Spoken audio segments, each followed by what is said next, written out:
Hello viewers, আসসালামু আলাইকুম। সবাইকে আমার ইচ্ছে দোয়া চ্যানেলে স্বাগতম। তো এখানে আমি সবজি রান্না করছি।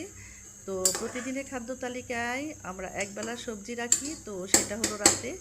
আমার বাচ্চারা একেবারেই সবজি খেতে চায় না, তো সেটা অনেক চেষ্টার পর সফল হয়েছি। তো রাতে একবেলা আমরা সবাই সবজি খাই, ওদেরকে যতটুকুই খাই তার মধ্যে সবজিটা ওদেরকে খেতেই হবে, এটা একদম আমি নির্ধারণ করে ফেলেছি। তো এখানে আমি বেগুন, বরবটি, আলু দিয়ে চিংড়ি মাছ দিয়ে সবজিটা কষিয়ে নিয়েছি। তার আগে আমি সবজিগুলো ভালোভাবে ধুয়ে কেটে নিয়েছি। কড়াইয়ে তেল দিয়ে পেঁয়াজ কুচি, রসুন কুচি দিয়ে মশলা দিয়ে তারপর চিংড়ি মাছ দিয়ে কষিয়ে সাথে সবজিগুলো দিয়ে ভালোভাবে কষিয়ে নিচ্ছি।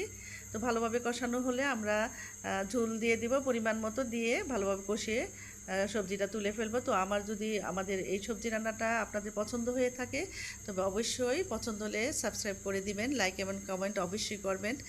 তো সবাই ভালো থাকবেন, সুস্থ থাকবেন। আসসালামু আলাইকুম, ধন্যবাদ।